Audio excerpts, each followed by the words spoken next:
and I'm recording because I find that whenever I do 3, 2, 1. Yeah, it's weird. It's weird. Totally. Yeah, sure. I'm glad that you brought your muscles to the party today. So my husband, I swear he wants to. Okay, we're sounding good. I got to do a little testing, and that's the camera. So let's wave to the camera. That's a fancy Mic check, camera. 1, 2, 1, 2. I hear you. All and right, she's got me. Earlier I was like, Do I have to put on headphones? no, you don't have to put on headphones because you're here live. But I had to put headphones on this morning. Not cool, man. For what? Oh, I have my group coaching calls and I had to put the headphones on and be a DJ. So sometimes you just you kind of gotta, when in Rome. I get it. Right? It's a nice setup you got here. You like it? I love it. This is my husband's spiel. Okay. All of the lighting and fancy stuff. The lighting is perfect. I think ask for anything better than a home. Do you want to hear yourself in these mics just to make sure that you sound good? Sure. I mean, you are a professional speaker here. Oh, there we go. Wow. You like nice. Radio-esque? I do, but it's good. Approval? I for some reason, I'm not transmitting. Let me know. Be louder, softer. Okay. We gotta do. I will 100% let you know. So how you feeling about this here? It's good. And you can just kind of get comfortable and look I'm just adjusting to make sure the phone's off. Yeah, you see, do you like the angle? It's perfect. You got the blues on today? I know. I feel like it really matches here. And look at you, Blazer Society. I figured you would have something fancy on. So Come on. Well, actually, I was going to kick you out if you didn't have a blazer. So I have no problem bouncing people out of here if they don't come correct. So I thought I gotta make sure I look good for you, Emily. So yeah. Well, okay. So we're dusting off the podcast. It's called Blaze of Influence. I've got probably 8 episodes that they need a little editing love, and they're ready to go. So you're going to be number 9. Nice. And honestly, when I started this 2 years ago, I wanted to blaze of influence. I wanted to talk to people who were building and blazing a trail with their influence. I became almost obsessed with influence because leadership is influence, nothing more, nothing less. That's what John Maxwell says. And honestly, I really respect John. He is a leader I would follow. And so I believe that to be true. And I've seen it in my own life. And I thought, you know what? They're few and far between, but I'm going to find them. Sure. And I'm going to bring them on and I'm going to peel the onion and talk about their stories. And I know you got a story. Mm-hmm. But before we even go there, we've got to have a little bit of fun. Okay. I'm all about fun. So I know, and I have a lot of respect for all the things that you're carrying. You're a father. You are active in your community. You have a business and a career that you have built. You run absurd amounts of running. Miles, running, swimming. You do a lot of things, okay? Mm-hmm. And so I think just sometimes us women, us mothers, we carry a lot of things. Mm-hmm. And humor is really important to share amongst the tribe. So this morning I went on a rampage sharing this one particular video because it's a viscerally funny type of experience that I know a lot of mothers feel. Okay. But I suspect, knowing your situation, knowing the things that you've overcome, you might get a little giggle. I love it. So let's see what we got. Yeah. Can you hear it? We're going to have to turn it on up because you got to hear it. Okay. Watch it full. It's a lot that's like our daily routine. Does it feel a little bit like it's home? Just like that. Because when you see these kind of videos, there's never a everybody's day is different. And I think that sometimes when you find influencers, right? Mm-hmm, mm-hmm. People that others look to as these people have it all figured out, right? And the reality is we're all just like that. Mm-hmm. Every day we're stumbling, we're fumbling. we're trying to figure it out. Okay. Mm-hmm. Some of us just have more of maybe a voice to try to then help others out, right? To figure that out. So that when I see something like that, first and foremost, I'll say that to you. You're saying that to me. Good job. Keep up the great work. But yeah, I always like to say, I am not your guru. I am not here to pretend like I have it all figured out. Yeah. And we are all broken in so many ways. But Yeah. at the end of the day, we have to do our best for our children, right? For our families to fall down the hill. Yeah. But get up, dust ourselves off with a little twinkle in the mouth, Yeah, totally. and keep moving forward. So that's wonderful. So here's something that like these kids, straight from the babe's mouth. My little ones have been going, cold beans to me. And so literally like that dude just fell down a whole hill and got up and was like, cold beans. That's what we gotta do. Because even if we don't want to put a smile on, totally, we gotta put a smile on. So. Yeah. So like back to just kind of the podcast and where it started and where it's going and the whys behind all of it is that there's a global influence and there is more opportunity now than to bridge the gaps of like a global community more than ever now with just the internet and the ability to show up, share your message and make connections, quite honestly. So I love that concept of like being here in Pittsburgh and having a global sandbox. Sure. And there is amazing people out there doing some amazing things, blazing trails of influence that are unique. Influence is like in a boardroom setting, right? Whoever's walking into that room, despite their title, whoever the room perks up to collectively to listen to and to lean into their thoughts, that's real influence. And so I started to get really interested in understanding how different people, different wiring systems use their influence. And once you're on the path, right? You no doubt are on a growth path. If you really are using influence and it's being felt. Yeah. And so I talk a lot about presence, and Blaze of Influence is bringing that real presence, what we can see and feel from real life people, having them talk and share about their journeys. And so I'm thrilled to have you today, and I'm thrilled to dust off the. Well, I think the reason why I like this podcast is so different is because you and I, for our audience, we've known each other 30 years, right? More than that, which is crazy to say, right? Yeah. Now, again, there was definitely a period of time where we lost touch and didn't connect, Probably more than that. Probably 30, maybe 35, Yeah. 33. Because we were definitely in probably our single digits when we Well, first this met is each other, important. which is crazy. So like, it's one thing to like everything we're going to talk about, which is fantastic, but I love setting the standard of like, there's so many memories I have and that you have of each other, some of them vague, some of them not, where I just think it's so cool to kind of set the bar from that there and then like how we move forward. All right, let's get real. We're going to set this bar. All right. The truth of the matter is that we were on the same swim team and we were like 10 years old, but our little egos were fighting, battling on who's going to lead the lane. And like, how did we signal to the next that you're like, move, get out the way? Exactly. You yank on the ankle. Yeah. Or the toes. I was more of a ankle toe yanker. grabber. Bro, I was not having any of that. Yeah. At that age, Emily was a fantastic swimmer, so I was usually behind her.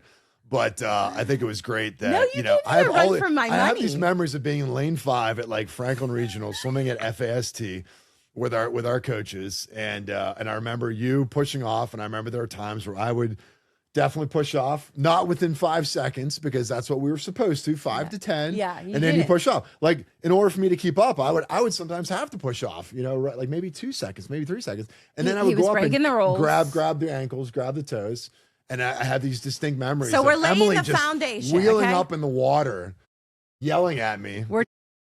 We're just being real honest and laying the foundation of where all this started.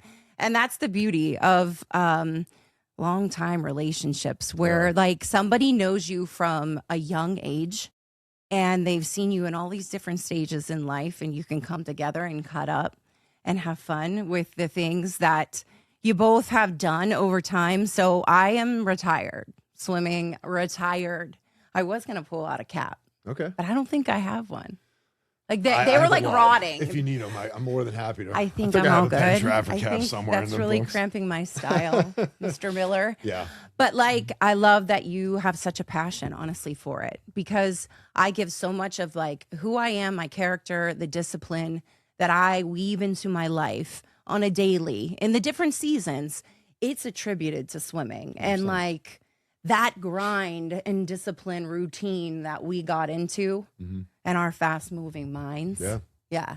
Yeah, I can't say enough. I mean, it's as an athlete, and it goes for any sport, right? A lot of sports. Swimming is definitely unique, more of the endurance side of sport.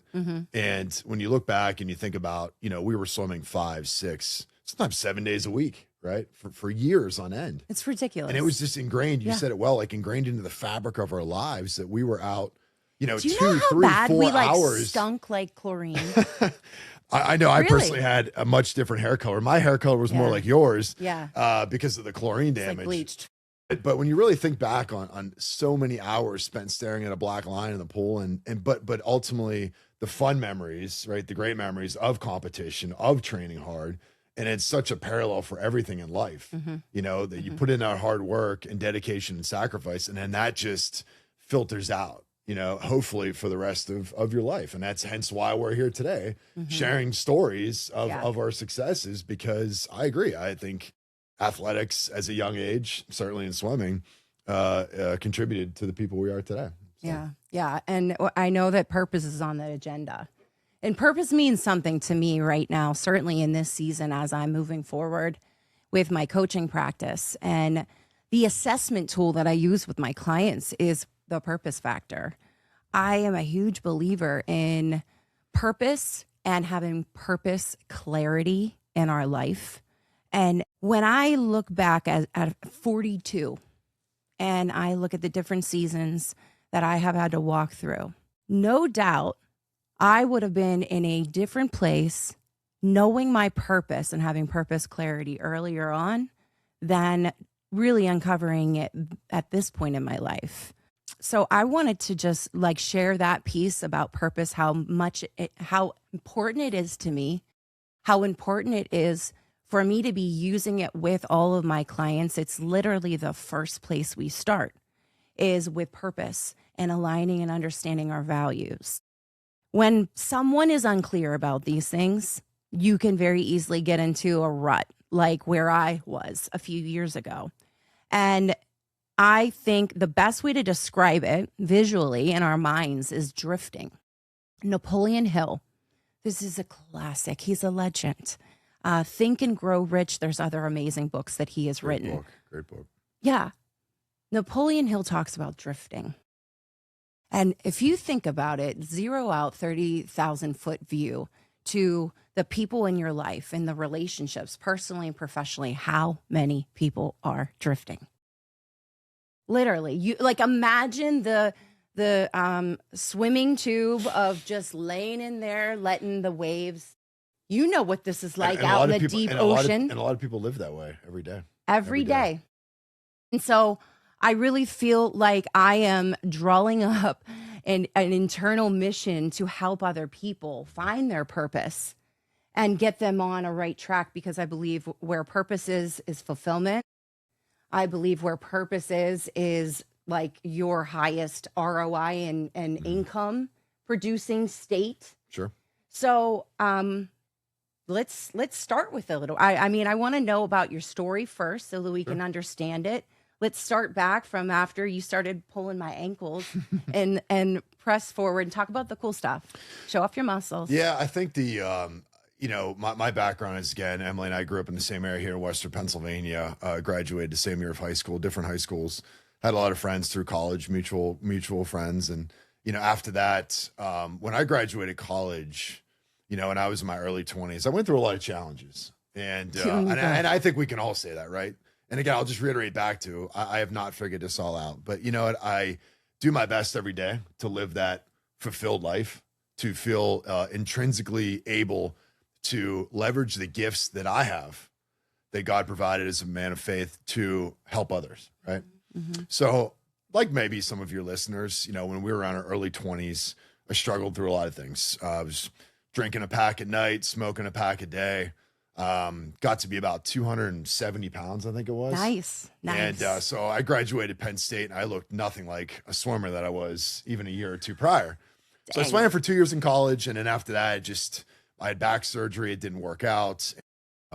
So I had some challenges, but I got away from the pool a little bit and got into like what we refer to as a meathead, right? And you know, at that time when I graduated Penn State, let's get granular on the meathead. I need to understand a breakdown of the meathead. So from that perspective, you know, if anybody knows like strongman competitions, right? Okay. So world's strongest man, certainly not at that level, but I had a love to just lift the heaviest things I could find. Okay. Right? You know, you throw me in a room full of, you know, or a bed full of rock and heavy steel and things like that. It's just the intrinsic aspect of lifting these heavy objects I find really amazing. What was the heaviest? What was the weirdest? Well, I mean, you know, as far as the heavy lifts, like, and I always joke, I got the stretch marks to prove it, but you know, my bench press was around 440 pounds. That's it. Which is a fair amount of weight. Kind of light, you know. Yeah, all right. And it's nothing. It's nothing. You know, deadlifting 500-600 pounds. So these were sizable lifts, right, for someone that just getting into it for a couple years. But at that time, the challenge I had was I remember sitting up one day from a bench press and just being winded, right? So I couldn't breathe. You know, I was like, it wasn't like I was having an anxiety attack or anything like that. I was just out of shape. Yeah. I was in shape from a perspective of being able to lift, you know, heavy objects and lift like a strong man. However, you know, coming from where we came from, being able to crank out like a hard 500 freestyle, I mean, I was nowhere near that. And I remember I needed a change in my life. In addition to smoking, drinking, I was going through some challenges. I came into run-ins with the law, and when that happens. Those are always fun stories. Jeez. But to keep it simple, you know, I graduated Penn State in a degree, and was not able to utilize it due to some of the challenges I was going through. And I was angry. I was frustrated. How old were you at this point? 21, 22, right? Yeah. So immature, right? Wow. And not understanding the world and acting out, riding my motorcycle way too fast down the parkway. You were cruising on, you were doing cruising the streets. Doing that kind of stuff. And I can definitely dive into that. But were you doing the wheelies? Never got into the wheelies, but you know, there's certain aspects of, you know, when I would go out there and, you know, when you're on a learner's permit, you're not allowed to have people on the back of your bike. You're not allowed to go ride at night. You have to wear a helmet, all these things. And then I look back and here I am riding at night with other people going well over 100 miles an hour, you know, getting stopped by police and just going through that time in my life where, you know, I was acting out, right? And I was just being very extreme. I've always been this very, very extreme person. Let's call it what it is. I know nothing about this. I know nothing. So this is something that, you know, in my early 20s, I was having some challenges, right? But I remember that day in particular being at the gym and that bench press, and I sat up, right? And I was dating a girl who was a runner, and she told me, she said, "Hey, come to the track. Like, let's go for a run. You'll feel better." I'm like, run, okay, you know. So I did, and you know, within a couple of weeks, I started feeling better. Right, I pretty much quit smoking cold turkey. Was drinking less. Probably started to lose 5, 10, 15 pounds. Right, and I really enjoyed this running. This natural high from running, the runner's high. Okay, and you didn't get into running early, like in no, high I was school? never a runner. I mean, I played lacrosse. I ran in lacrosse, but I was never in like track or cross country. Right? Like, because I tended to like, I would run. I cross trained in a way with running and lifting, like for swimming. So, but I would get the shin splints. So yeah, I probably did some little bit of running back then, but nothing that I can recall. Right? No, not 100 mallards. No. 100 miles. Who runs 100 miles?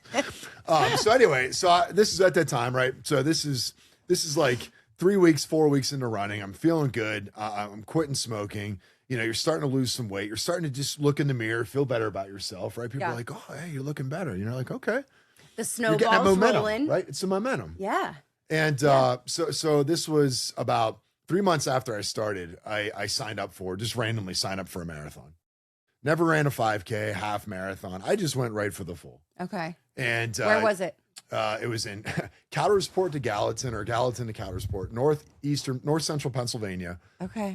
It was called the God's Country Marathon. So I was like, oh, this is clearly right up my alley. And there was a big hill. It was like 10, 15 miles. This hill, right in the middle of it. And I obviously didn't review the topography of this race, right? And it was a small marathon. I think there was only maybe 150 people that did it. But it was a beautiful area. And I remember going out that day, and I always joke, I look like I could eat the guy next to me at the running start, because I was a big dude. You're a meatheading. I was meatheading still. Yeah. I was downgrading from meathead, but I was coming down, but I was still a big guy. Yeah.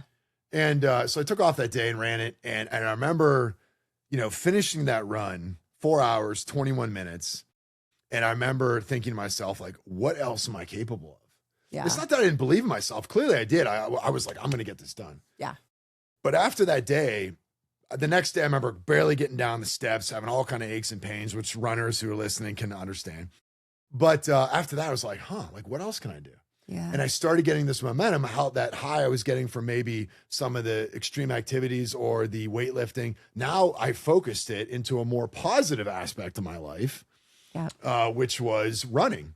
And over the next year, roughly, so that was June of 08 to June of 09, ran the Pittsburgh Marathon. And the goal at that time was to qualify then for Boston. So I lost about 80 pounds. Wow. Shaved off an hour and a half of my marathon time, qualified for Boston. But I never went to Boston, ironically. And the goal there was it was like the journey of could I in fact accomplish something like that? Yeah. And then after I qualified for Boston, during that time, I was thinking of these ultra marathons, right? So an ultra marathon is anything over 26.2. Oh yeah, I do that all the time. Yeah, Emily do those all the time. So from that perspective, I then signed up for a 50-mile marathon, ultra marathon, ran it in Ohio. Unfortunately, right after Pittsburgh marathon, I fractured a bone in my foot. So I was injured, but being stubborn, I went and ran this 50-mile race with basically like a busted up foot. So when that was done, after 9 hours and 15 minutes of running that day, I definitely had to walk around in one of those boots for a while, just having a ton of pain in my foot. And it was one of those like, oh, now what, because I was on this runner's high, like I was feeling amazing. Yeah. And at that time, I was reading a book about an open water swimmer by the name of Lynn Cox, who back in the 70s, 80s, traveled all over the world, super inspiring young lady at the time, and set records in the English Channel and the Catalina Channel. And I loved her book. It was called Swimming to Antarctica. It was fantastic. The book carried some influence. It definitely carried some influence. She was an influence in my life. And after I read the chapter about swimming English Channel, I had the idea of that's what I want to do now, right? Yeah. I didn't know anything about open water, right? Yeah. You and I were like, for the most part, you were a sprinter, I was a sprinter. Yeah. We did 2 laps, 4 laps. That was pretty much I'm all done, after that. Yeah, I was done in 21 seconds, whatever, like short and sweet. Yes. Yeah. And so I was really loving this endurance aspect. And I started reading this book, and I'm like, I don't know anything about swimming English Channel, but I want to do something, and I want to do something on a bigger scale than just running 50 miles. Mm-hmm. And then I looked at that as an opportunity to raise money for a specific charity, because I was always really focused on how can I give back, Mm-hmm. And this was which is beautiful. Yeah. That's wonderful. Well, and that's a credit to my upbringing, right? Yeah. My parents, my grandparents, they were very much in line with like, if you have gifts, you give them back, and whatever it takes to give back to your community. Yeah. So very important upbringing. But from a standpoint of, I was out one night with a friend of mine, Kathy Cartier-Mel. We worked together at the bank. And, she was talking about how she had lost her father to an open heart surgery and disease. And I just randomly was like, hey, I don't have the money for this, but if your family wanted to basically pay for this to go over and swim the English Channel, we'll raise money in honor of your dad for a specific charity. Yeah. So we aligned with, I wanted to go toward kids. She wanted to go toward heart-related issues. And we aligned at the Children's Hospital in Pittsburgh. Mm-hmm. And we started the Forever Fund back in 2009. And that fund goes to help the infant cardiothoracic ward at the hospital. So amazing. The small costs, prescription costs, food, lodging, families can't afford to drive to take care of their kid, to stay, to pay for certain costs, right? So that's what our fund has always, for the last 17 years, has helped those types of families. Right? Amazing. Thank you for that and your leadership and contribution. That's important stuff. Yeah. It's really important for other people to hear and see how people weave this serve, give back into their life. And I think that's a beautiful way that you have done it. So amazing. Yeah, no, thank you. And so we started the fund and we're all excited, right? We registered online through the Channel Swimming Association in Dover, England, booked our pilot, and we're like, all right, like getting all this momentum. And I remember specifically going out to Keystone Lake, which is not far from here. And the Brennan boys and a few others were out there in the kayaks and taking pictures and getting all ready to do this 6-hour qualifying swim that I had to do. Okay. And again, I'll preface this by I had zero cold water swimming experience. I think I did one open water swimming race, a 5K in Lake Did you run into frogs and stuff? Like, come on. The local ponds and lakes here in Western PA. We have all kinds. What about snakes? Snakes, fish, catfish, maybe a snapping turtle here or there, but nothing too serious, right? So I remember being out there the one day and I walked into the water and it was right up to my waist and I had to complete 6 hours that day in water that was about 59 degrees. I got about halfway out and I remember just standing like this and everyone's like, go, and I'm like, it's freezing. You know what I mean? I'm like, no. And I turned around and got out and that was October of 2009 and in July of 2010. So what, like 9 months later, I was about to go swim what some would say is one of the hardest things you could do, right? Swim between England and France. So I had a huge daunting task in front of me, right? But going into this, like a quantum leap. But it's into this unknown space. And that's a lot of what I talk about. Not being afraid to go into something that you have literally no clue about. Like a lot of people, they want that safety. They want that security. They don't want to tell people what they're doing. They want to like, oh, if I fail, oh, well, no one will know. To me, I'm just like, no, I'm doing this. Like I'm throwing it out there. That's how I do, right? I want full accountability for myself, right? So I knew I had a huge task in front of me. And the biggest challenge we face in long distance open water is hypothermia. It's not the sharks, it's not the jellyfish.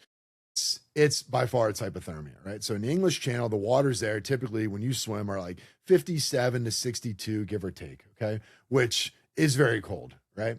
No wetsuits because the original people that swam these channels, they didn't have wetsuits back in 1800s and so early you were 1900s. Wearing a Speedo? Speedo cap and goggles. So the original Captain Matthew Webb. Did you do the butterfly? No, I swam freestyle. That's maybe you would do the butterfly. I'll stay away from that. I'll let you do that. But the original people, Captain Matthew Webb in 1875 or Gertrude Ederle in 1926, like they had very porous traditional fabric suits, right? And so at the end of the day, by me wearing a wetsuit, you are literally removing the number one challenge, which is hypothermia.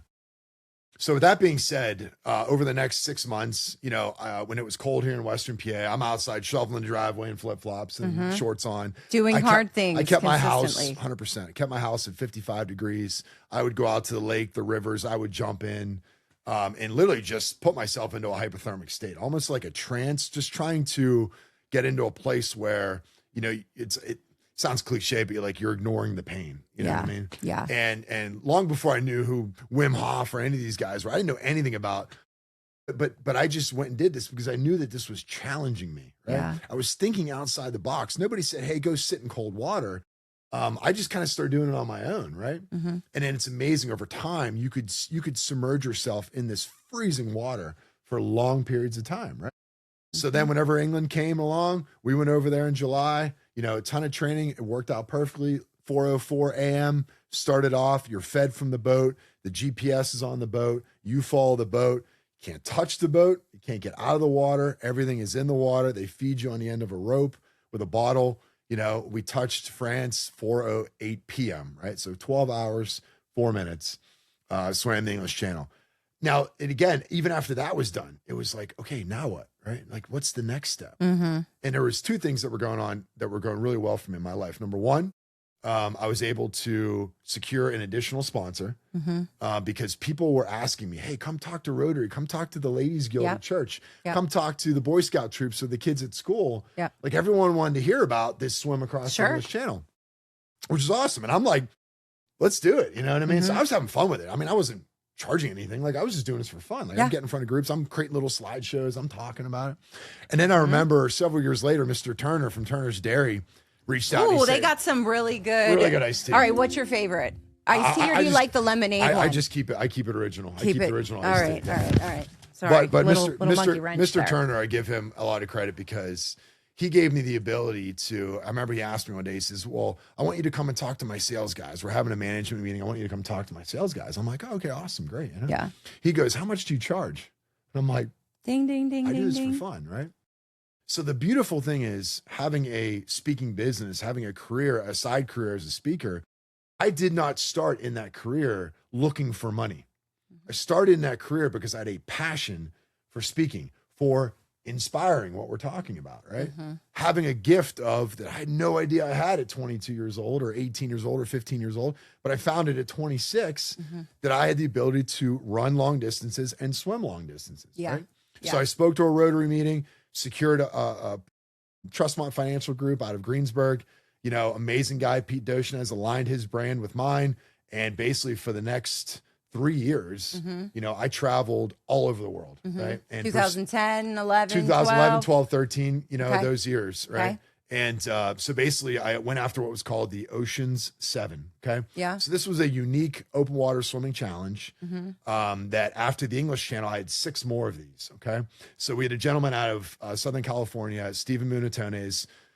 He wrote this amazing blog in our very small niche sport of open water swimming called the Daily News of Open Water Swimming. And I came across this challenge that was being pursued by, you know, a fair amount of people around the world, swimmers, open water swimmers. Okay. And my goal then, I said, all right, that's the next one. That's the next step, right? So we started going after that and, you know, continuing to raise money for the hospital, just going after these next 6 swims, trying to be the first to do them overall on the first, you know, to do them. I'm going to stop you right now, real quick, because at this point, I mean, you've done a lot, right? You've done a lot in your building, and you are no doubt motivated to go to the next level, to the next level, to the next level. Did you feel like you knew your purpose at this point, or was that still... Because you weren't married, you didn't have children, you know, like that was still kind of before this. So did you feel like you were purposed at that point?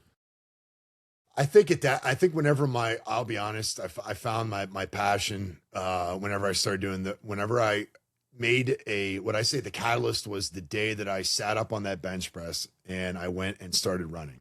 Okay. And that was a turning point in my life because I look back on that day and starting the aspect of endurance as a turning point, right? Because my life was not going in a good direction. Sure. Right. We drift. Exactly. I was drifting, no pun intended, in the channels of life, right? Well, once you start drifting too long, compounding is so powerful. In the positive and in the negative. So when you're negatively drifting and that's compounding over time, you real quick. You're. So whenever I started to run it was like that turning point. When I finished that first marathon, I'm like, oh, this is cool. Like what else we got? And I would say around that time, whenever I completed the runs and I started going after the channel, that's whenever this trajectory in my life just started taking off. And from a standpoint of being able to get then in front of people and inspire and motivate was the aspect of like, this is my passion. This is my purpose. Is to motivate and inspire people not to swim the English Channel or to joke running 100 miles. The goal was to say, this is what I was capable of doing as just an average Joe, you know, who was going through a really difficult time, started seeing the light at the end of the tunnel that God blessed me with. And I went after it and I took it head on. Right. And I was not afraid to do it. Right. So if I were to ask you this, how would you define purpose? Like, how would you do it? And I'll share the purpose for me, the definition in my opinion is why we are here. Okay. Why we wake up every day with a breath in our bodies when other people have not, and how we can give back.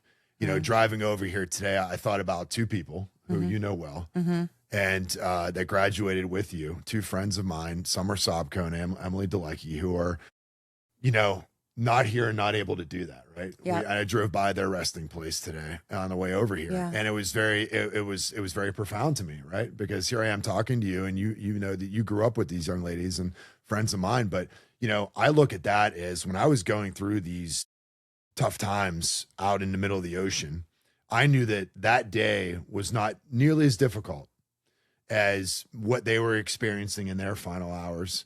What these families were experiencing at the hospital dealing with now. Again, we're both parents. Now, at the time, I wasn't a parent, right?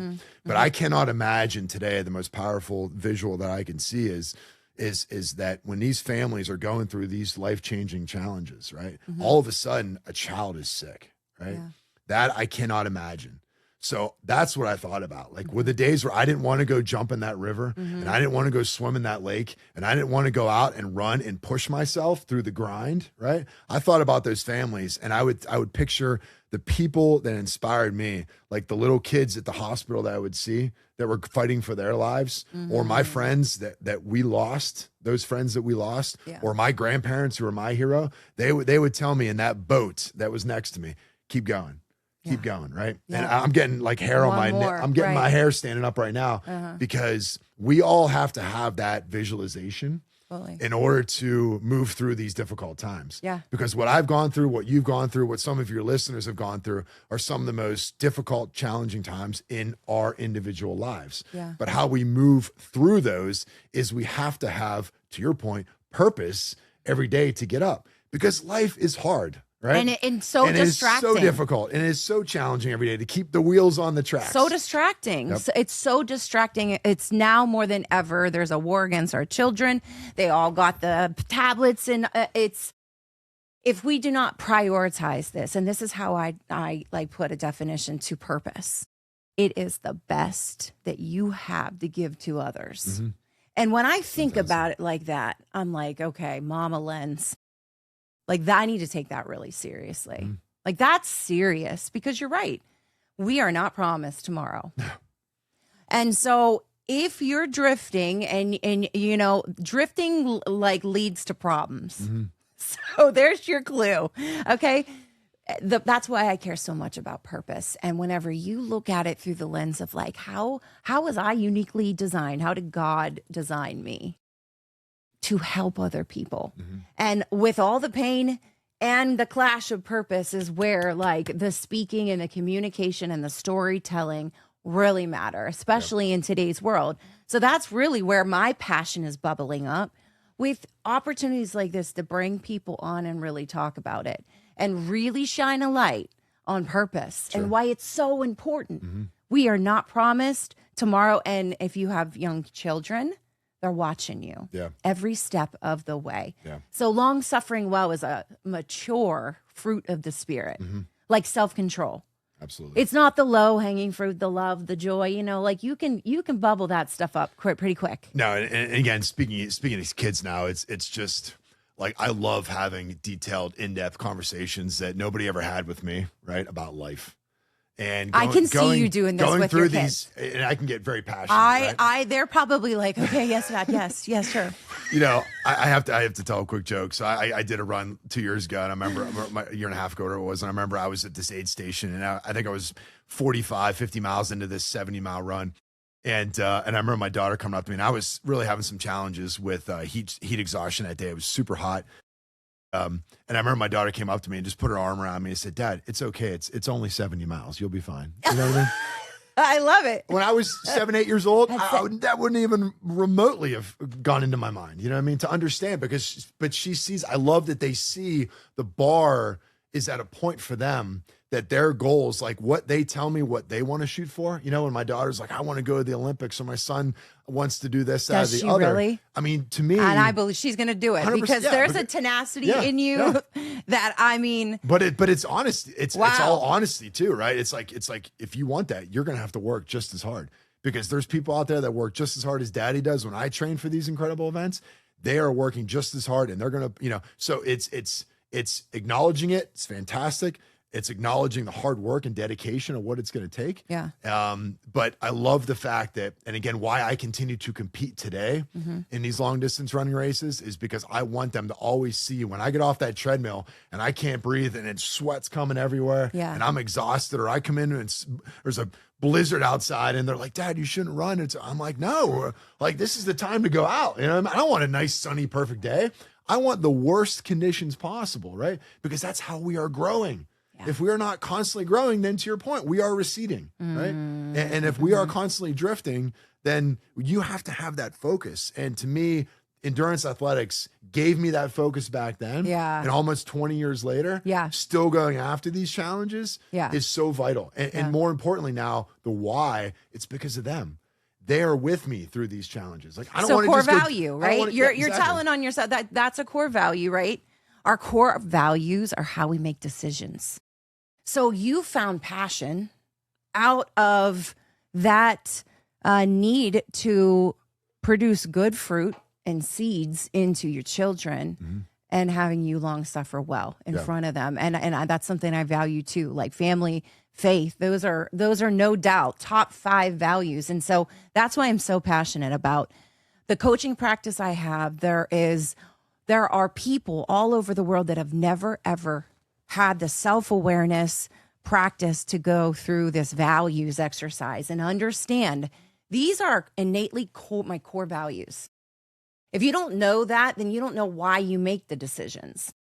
And it's real easy to put your values up on the shelf for other people and get yourself into situations drifting, and then in like bad situations where you really don't know and you feel stuck. Yep. So, that breaks my heart for people. And I think your story and just the fact that you continue to go on, you are raising those children on your own. It's amazing.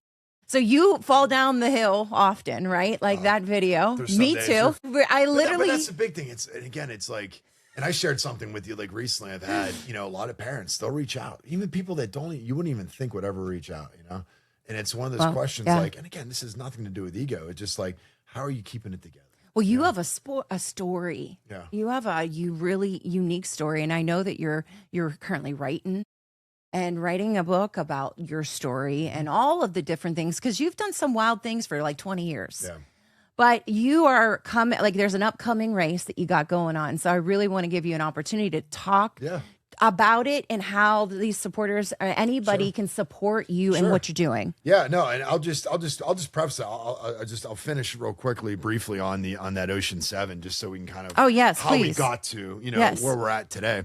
So after doing the English Channel, there was 6 additional ones. Catalina Channel off California. 3rd one was Molokai to Oahu in Hawaii. 4th one, Strait of Gibraltar, separating Spain from Morocco. 5th one was in northern Japan, separating Honshu from Hokkaido. 6th one was North to South Island, New Zealand. And the final, definitely the coldest, was the North Channel between Northern Ireland and Scotland. Yeah, right? That sounds really weak. Yeah. So going after this, at the end of the day, I wasn't the first to complete it. But I was number 4 overall in the world, but the first to do it all on the first try. Right. So if a shark swam up to you, that's happened. Is it true you like punch them in the between the eyes? That's always a question I get. What are the sharks? I'm like, well, I'm still here, so obviously they didn't want me. So what? So I saw a lot of. The jellyfish are probably the worst that you take out there. A lot of different types, a lot of species of jellyfish that can be absolutely excruciating. Would you just swim through them? You can't do anything about it, right? So like the Portuguese man of war in Hawaii, those hurt a lot, right? And you have to keep swimming through it? Yeah, again, you can't stop. There's nothing to do, Oh my goodness. And then you the put lions doing hard things. Yeah. It's Darren Miller's face on the look at it like box. Again, it's when we look at like some of the most difficult things to do. Open water swimming is brutal, right? It's frightening beyond anything because we don't know what's below you. What if a whale came up and just like catapulted I've you seen up? the whale breach. I was in Tahiti doing a race, and we saw a whale breach. Like it was just a beautiful, beautiful sight. So how many total races? Like so that was those 7, and after finishing those 7, being the first person to do them all in the first try, it was like, okay, now what, right? And at that time, got married, had the 2 beautiful kids came, so life started happening. Yep. But open water swimming was tough to train for, especially coming from where we come from. Yeah. You know, if you live on the beach in California or in Ireland or New Zealand, or, you know, it's a little easier to get in access to an ocean, right? But here in Western PA, we're pretty landlocked. Sure. And so what I found was, especially having young kids, Get in the it was cricks. easier for me to go out and run 4 or 5 in the morning when they're still sleeping, you know, and knock out my workouts, or during the day whenever they, you know, went to daycare, or now they're going to school. Like, I can knock this out during the day. Because I want to dedicate as much time as I can to being with them. Okay. So swimming kind of took a little bit of a side street. Now I use it as cross training, right? I do a lot of pool swimming, cross training, but I got into the 100-mile races. So, you know, since 2014, I've done about a dozen of these 100-mile races, but now the challenge was, again, setting the bar higher. And so I started a campaign last October, about a couple months ago, and it was called Project 1018. And it's basically to honor my grandparents. And I want to rebuild a playground in Creighton, Pennsylvania, that my brother and I grew up playing on. Okay. That is a really great spot for the local kids in that area. And it's fallen into disrepair. So, of course, my wheels of motion are saying, okay, you know, trying to replicate some of the energy I had during the Ocean 7 and then now during all these runs. So I started right off with this really difficult race I did in Moab called the Moab 240. And it was a 240-mile nonstop effort all around Moab, Canyonlands, beautiful area out there. I'm in pain just listening to all of these things that you've rattled off. So at what point is that, like, it never stops? But this is a part of my life that keeps me in a good place, right? You know, over a year ago, I gave up, but actually about a year and 2 weeks, I gave up drinking alcohol, right? And it's been one of the best decisions I ever made. Sure. So I feel fantastic. And so I'm starting to continue to check boxes of removing things out of my life that are not a positive, right? They can be a negative. Totally. And so that's one of them. But I look at, you know, this race and running for 97 hours and 45 minutes, you know, putting myself and it's purpose. You're putting yourself in this situation, right? It's not like something happens to you. Yeah. You know, you have to respond to it, which I'm all for. But at the end of the day, like, you're standing on a starting line in a very difficult, you know, you're expecting it to be like 95 degrees, you know, cold at night. It's a desert. Turns out we ended up running through Hurricane Priscilla. So we had the opposite problem where we're dealing with hypothermia all night long. So people are getting dropping out because they're in these mountains, just getting crushed in the 30s, 40-degree temperature, rain on us, right? And all you want to do is like stop and take a nap, and you can't, because you can't even lay down on the side of the road and take a dirt nap because it's literally just dumping rain, right? There was one part of that race, Emily, that I was about 180 miles in. I called this number that they gave us. I did not know where I was at that time. I didn't know if I was in a race or I was out just randomly roaming this, you know, lone highway. And they're like, number 67, like, keep going, you're doing great, you know? And I'm like, okay, you know, like, I realized, at least I know, I look back and I'm like, I lost it, you know what I mean? You were like Forrest for a second. 2 hours of sleep over 4 days. It was tough, right? But that's something that over time, you know, that I've gotten accustomed to. And in these races, like, sleep deprivation is so vital, right? And to know how the body works with that. Yeah. And that's something that I've dealt with for years. I've never been a great sleeper, so that's helped. But sleep deprivation, right? So knocked out the Moab 240, you know, what's next? And right now I've been training hard, speed work, going after the Pittsburgh Marathon, trying to break my PR from, you know, 15 years ago. Okay. Trying to beat my old, you know, young time. Okay. Going for that. Okay. Laurel Highlands, another difficult race, 70.5 from Hialeah to Johnstown. That one's in June. Okay. And when's Pittsburgh? May. It's coming up in, you know, about 7 weeks. So you're getting like in game time. Yeah, exactly. And I'm running faster right now than I ever have in over 10 years. Do you have like a uniform that you use or wear? You know, I'll be honest. I'll probably end up just wearing shorts and my running shoes at that point. Because if it's a hot day, you just got to get after it. Do you use colors? You wear a blazer? I do not. Maybe wear a blazer. this a cape like this would really. Yeah. It might sure. actually. There are people that dress up during these marathons. Help you stand out from the pile. I would definitely stand You're out, welcome. especially if I'm flying down the best I can.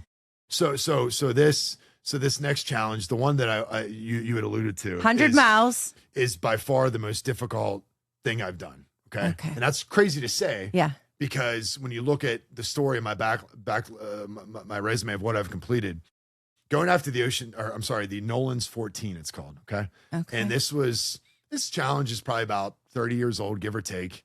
And it's a trail running. It's very underground. It's not an official race. Okay. It's all based on like the honor system. And obviously you have to have your GPS, coordinates to make sure that you actually did it. But it is completing the Sawatch Range in Colorado. There's actually 15, but you go after 14 of them, 14ers in a row. Now, what is a 14er? A 14er is a 14,000 foot higher mountain in Colorado. 14,000 foot. The challenge you face here is coming from sea level, roughly where we're at. We're at like 1,000 feet. We'll give ourselves credit, right? Okay. But these are, if anyone's ever been in high altitude areas, you realize you basically just can't breathe. Okay.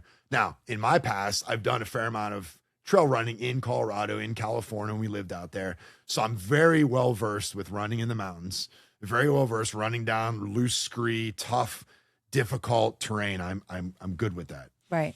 The biggest challenge we face is being fast enough, being light enough, focusing on hydration, focusing on nutrition, but being able to get up and over these peaks. And they're one by one by one. Okay. So there's 14 of these peaks over roughly about 100-mile distance, 45,000 feet of gain. The average elevation is around 12,000 feet. So you're sucking wind the entire time. And what feet wear are you wearing? We have different types of trail shoes, gaiters to keep all the go over your shoe. Oh, they have like a gator? Yeah. Gator vibe? Yeah. No. No. They're called gaiters, and they go over your feet and they protect them from getting rocks and stuff. Do they have the gator look?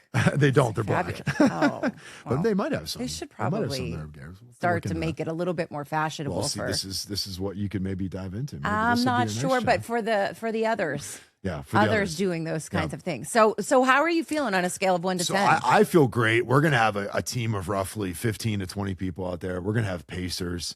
This is going to be a straight sufferfest. And it's going to be, we scouted this route last summer. My buddy Chad and I, he lives out there. He's originally from Pittsburgh, but we did basically this entire route last summer, right? Okay. Not as fast as what we were able to do, but it was very daunting because I remember finishing it and just being like, oh my God, this is going to be and you're brutal. like, I'm going to do it again. Yeah. So it seems like I'm just like, oh my, I'm so excited. Right. Honestly, every time that I have like the dishes, I wake up and I see that the dishes and like all of the laundry, I'm going to just think of Darren and all of these, like, you're just going to have to push. But it's the challenges you face up there. through it. It's you're doing an off trail environment. You're running down some very difficult terrain, like giant moving boulders, rocks, scree. You're hitting snow patches, you're hitting hail, you're hitting high temperatures. We were on one mountain, it was 80 degrees. By the next day, we got to the next mountain up in Mount Yale, and it was hailing, it was snowing. It was in the 30s. The day before it was in the 80s. Like, you're talking crazy weather environments. So to me, Sounds fun. I get jazzed. I get excited about this stuff. This is a way that, when I would talk about having a great white approach me in Japan, and whenever we talk about swimming in freezing water and jellyfish and sharks, people would open their wallet because it was an opportunity that I was putting myself in these really difficult environments, but people saw the passion that I had. Yeah. And it was like, I'm going to give to that. Right. Totally. I want to donate to this, to his charity, to the hospital, because he's putting himself through, he's in that, right? He's living in that. Yep. And now going after something like this is the same exact aspect of it, right? It's continuing to set that bar higher. My kids are seeing me train, Yep. right? They are getting excited for it. Yeah. They're getting amped? They're getting amped. Are they training too? Let's be honest. They're amazing swimmers, right? They love Okay. soccer, they love taekwondo. Is that what But your now they're daughter going wants to after go running. to the Olympics in? She wants to go. Swimming. Yeah, swimming is something. She's What's really her interested thing? in. A butterfly. No way. Yep. She's my kind of girl. That's your kind of girl. Okay. Yep. All right. I like her. So she's crushing it. Okay. And so is he. He hasn't voiced that he wants to do something like that, but it's okay. He's Oh, only 8 yeah, years. He just sure. turned 8 years old. They don't have to figure their life out yet. Well, I think you're giving them a lot of seeds. So, like, is there a charity aspect to what this race that you're doing right now? So bottom line is, when I started the Forever Fund at the Children's Hospital of Pittsburgh, I also started my own 501c3 called Team Forever. Team Forever. Forever is a song by the Dropkick Murphys that always reminded me of my grandmother, who was my hero, right? So there's a whole nother story behind that. But Team Forever is the 501c3 through the IRS that, any donations are obviously getting pushed right back to the hospital. or in this instance, are going to be going directly toward, they come in through a website called Just Giving. Okay. And through that, you'll get, obviously they'll get a tax receipt. It goes to my charity. And that's going to be going toward roughly, we're going to need about probably $20,000 that we want to fundraise to rebuild this playground. Okay. Yeah. Well, what we can do is put the links and how you can support this upcoming race, one of the upcoming races that you have. But I think that's amazing.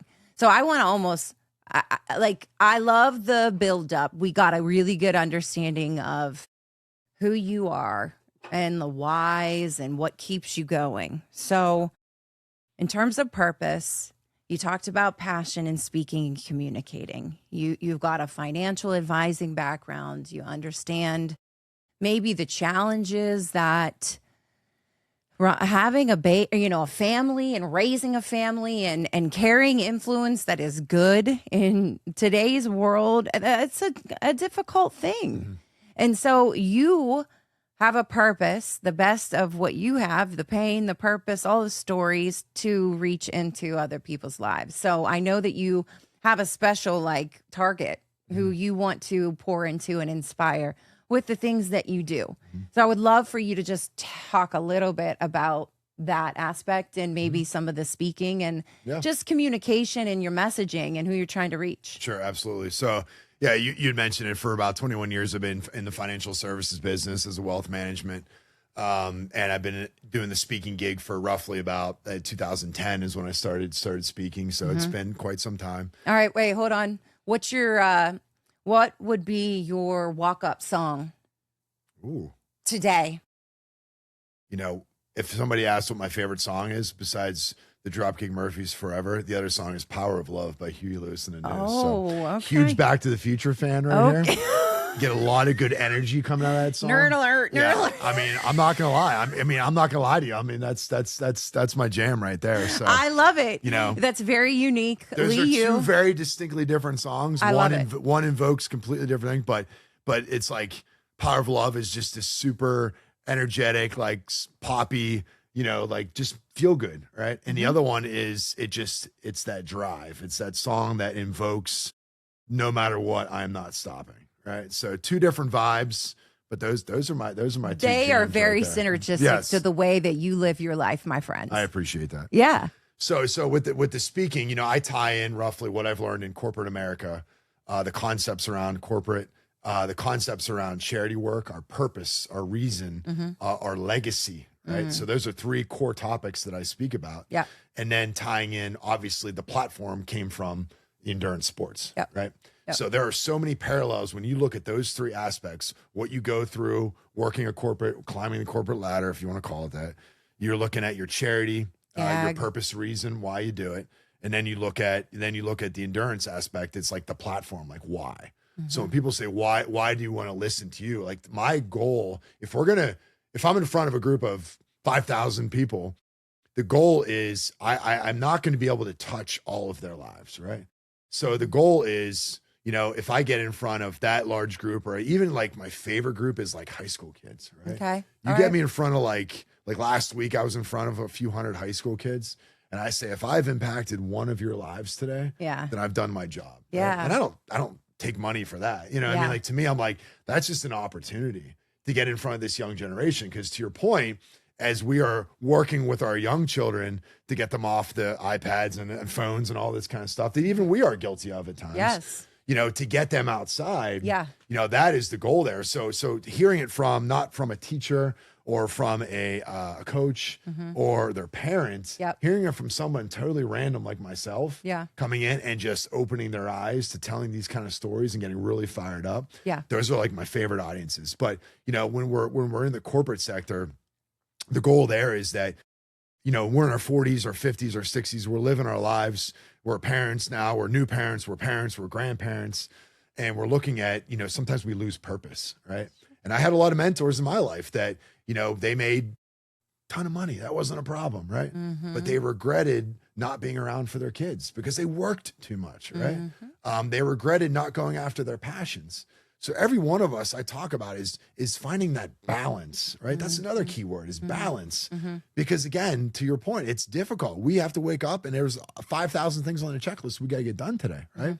But if we cannot take care of ourselves, then those other ones are going to suffer. And what I find is there is an imbalance, right? We're all out of balance. We're all out of balance, right? Yep. And it's a matter of, and it's very fine tuned to say what I want to accomplish in my life from a family, from my work, and being a athlete or weight loss or quitting smoking or taking care of myself. We'll just say general health, right? And that can mean a lot of things. So let's just say general health, being in a good, healthy place, right? Whatever that looks like to you. Yep. Don't have to run crazy distances. Like, you just got to take care of yourself. Find what works for you. Sustainable. Yep. Keeping you like moving forward in momentum. Yeah. Because when you lose momentum, you lose excitement. You lose it all. That's a tough place to be in. And, I think that's like the sinking sand or the quicksand feeling a little bit, where I know that I felt like I got stuck in a box maybe. And it was too painful to stay in that box versus just busting out of the shell, having to kind of do that growth work, the price of growth, and actually busting out of the shell of the seed. Sure. But breaking ground and really like stretching. But that's only because I've been purposed. Before I understand and have that clarity as to where I'm meant to play, where I inspire excitement around a cause to create shared experiences. That is my purpose. That's what I do. That's what I did in my, and as a captain of the swim team. That's what I did in insurance meetings. As I look back, that's how I create runs of show. And I aim to inspire excitement around a cause to create these really unique shared experiences. So having a podcast and interviewing unique people talking about how they're carrying their influence and building legacy in a unique, authentic way, you fit the role, right? Blazing an influence and honestly, that purpose of the best of what's in us, giving to others. Men need role models right now. And so that is definitely what you're doing. You have the capability of being a role model and getting a message out that you can do really, really hard things, right? You got authority on that. And all I can say is don't be afraid, right? And so many people, again, I just find more and more I hear from these days where it's like, it's okay to not have it all figured out right now, right? Yeah. It's okay to be in a tough place. Yeah. It's okay to be struggling right now. Right. Again, I could talk for hours about going into these deep places, right? But it comes down to, we are all, it sounds cliche, we're all here for each other, but it's so true, right? And how we interact, how you interact with others, don't give up that fight, even when it's hard. And that's why I love doing these things. And again, I've been looked at like I'm crazy, but I love that, because there are so many times out there when it's like, I couldn't take another stroke. I couldn't take another step, right? And how I visualized and what I saw and what I thought about. And that's what got me through, right? So the analogy is, it doesn't matter if I'm 200 miles into a 240-mile race, or I'm just sitting on the couch exhausted thinking about what I have to do tomorrow with my kids or my family or my work. It's the exact same thing. You know what I mean? And it comes down to, each one of us at this time are going through that struggle, right? And that challenge. And so to me, it's getting out there, and what I try to inspire is to inspire change, and it's when we wake up every day, it's say, are we living the life that we want? Yeah. And we talk about legacy, right? Yeah. Legacy is such a powerful word, because if it's in insurance or in wealth management, we're always talking about what we want to leave behind, right? Yeah.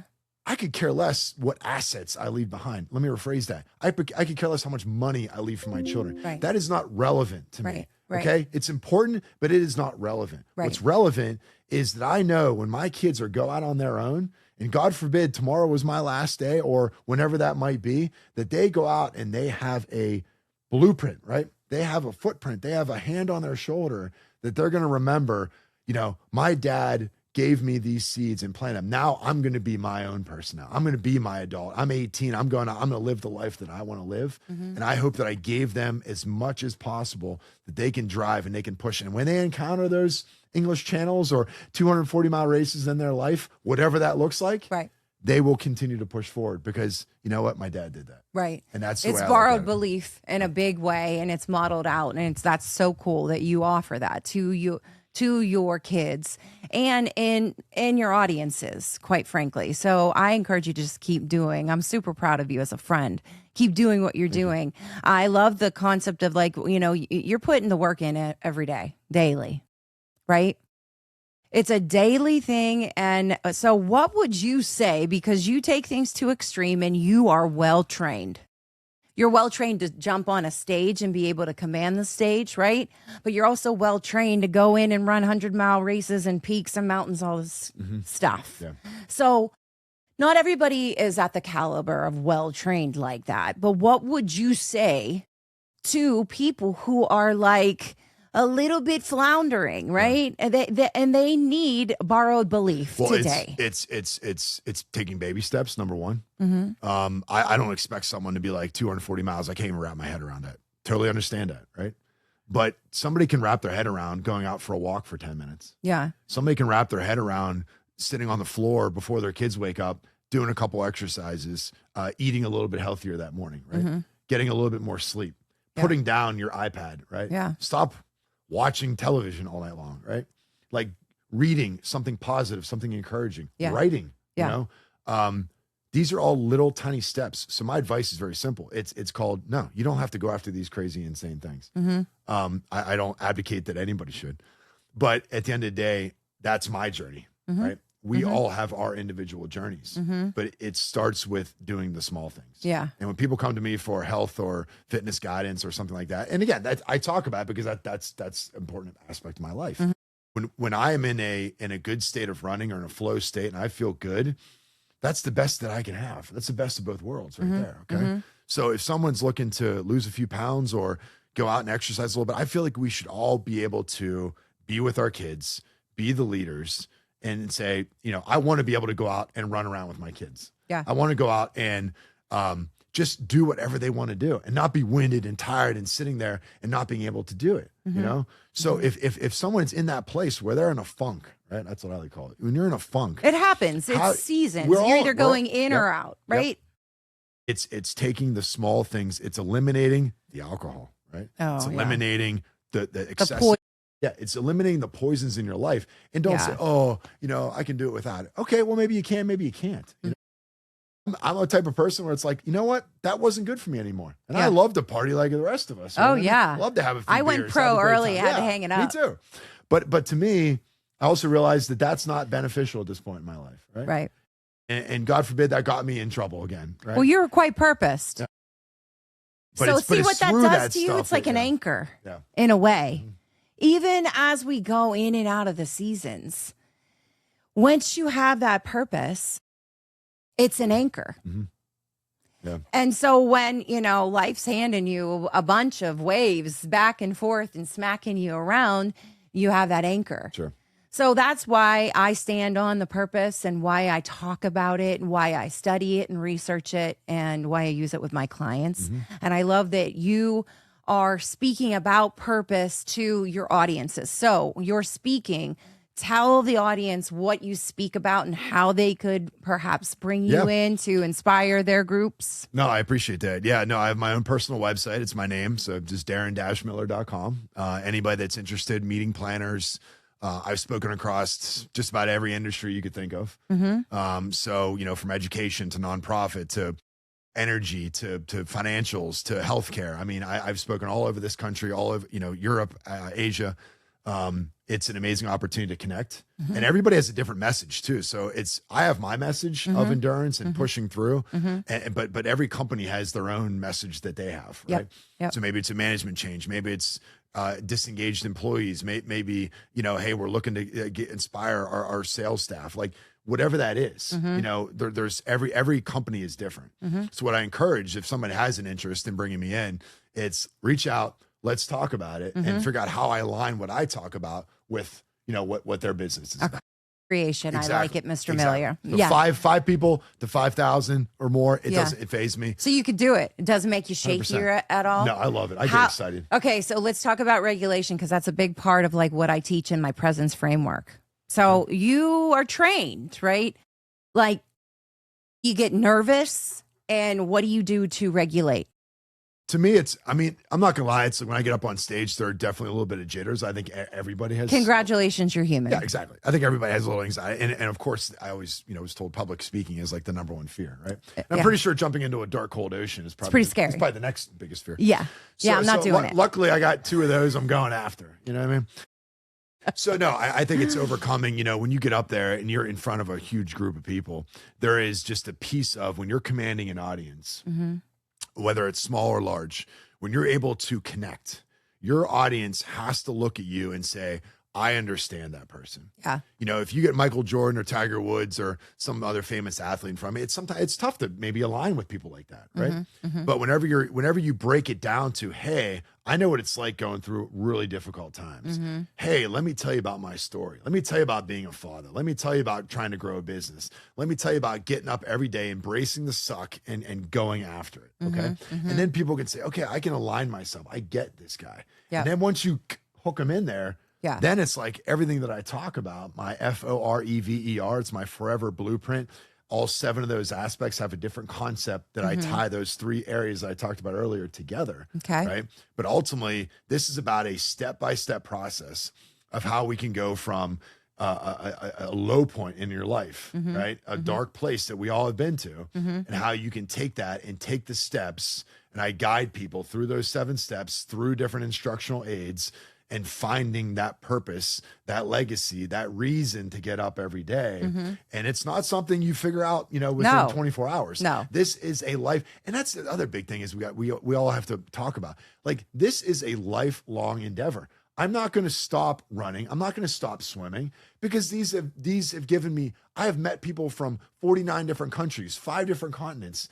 We've raised hundreds of thousands of dollars for sick kids. What? Why on earth would I give that up, right? Is it difficult? Yes. People are like, I don't like cold water. Guess what? I don't like cold water either. Turns out. And there's days that I'm out right now. Like yesterday, I'm running up the side of a hill, doing my hill sprints that my coaches put me through. And I'm like, oh my God, like this is horrible, right? But we got to do that. Okay. There's no other aspect of that. So if someone is not accustomed to that, maybe somebody wasn't an athlete growing up, that's fine. But at the end of the day, we all have 10 minutes. We all then have 15 or 20 minutes. You don't have to go to a gym for 2 hours a day to make a difference in your body, right? Just getting and feeling better, that is key. And again, you don't have to do these things. Maybe it's going to the local shelter. Take your children to go to a soup kitchen, right?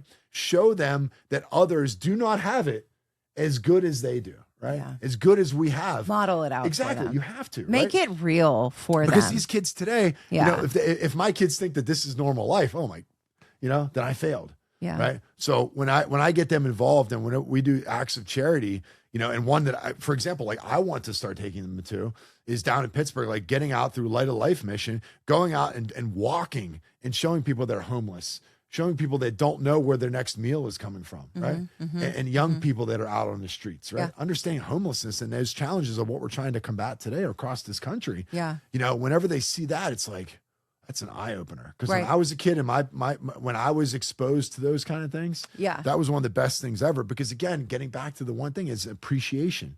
If you're focused on going after all these material things, you have lost complete sight, right? You are never going to be the richest person in this world. Right. Who cares if you drive X car or Y car, Because at the end of the day, as I joke, give me a peanut butter and jelly, an old canoe, and a Goodwill t-shirt, and I'm happy. You know what I mean? I don't look nearly as good as what we do right now, but like, that's okay. That's my happy place. And I'm not trying to disparage someone. If somebody wants to drive a nice car, like by all means, if you worked hard for it, go after it. Enjoy that. But we have to be grounded. We have to be rooted to realize the world doesn't work that way. And if we want to be as strong as people we can be, that, in my opinion, right? May not agree. Everyone might not agree with me. But in my opinion, when you understand what it's like to be in that low place, when you understand what it's like to pull yourself up by the bootstraps and keep moving forward and have that with you, no matter if you make billions or you make thousands in your life, when you have that ability to push through when it gets difficult, Emily, that's why I do what I do, right? And that's why I try to inspire others. So, is there like a one quote that you just like that's your favorite? And if there's not, that's okay. Yeah, I'm drawing a blank right now with that. I don't have anything specific. I've said a couple of things myself, and other people have definitely inspired me. But I'll get back to something real quick. It's like people always ask, like, "Oh, what do you read? What do you do this?" I don't read other motivators. I really don't listen to many podcasts. I don't get into all that stuff because it's like I'm proud of myself for developing my own core message. There are a lot of people saying some amazing things out there, right? There's a lot of people saying a lot of things out there.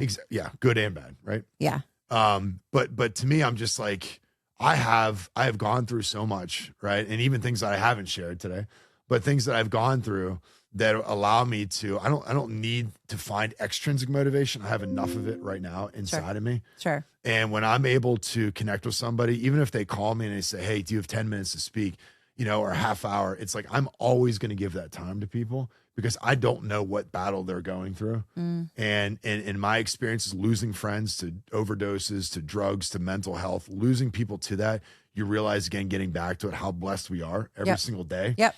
And I always say, I ask people, I say, what, if today was your last day, are you proud of the life you've lived?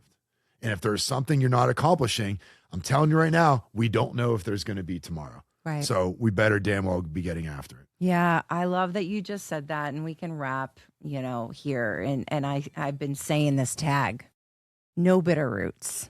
Yeah. And like that's legacy mindset. That's legacy talk because the last thing you want is to regret and have resentment build up and these nasty, bitter roots, not doing the things you should be doing. The purpose, following the purpose that you should be following, right? That's your purpose. It's your own. It's your job to figure it out. And it's your job to follow that path. Yep. And so I hope that the listeners today were inspired by both of our journeys. I know you got a book coming out. So is there like a date or is there a title? I'm still writing it. There's definitely a few chapters. Some things have changed recently in my life that I want to add and want to write about the most effective way. Love it. So keep us posted. It is a work in progress, but I appreciate that. We all are a work in progress. But you know what? We all have a story. And where our purpose, when we find our purpose and take that seriously and like where our pain, because we all got pain, where they intersect is really where you can use your influence for good.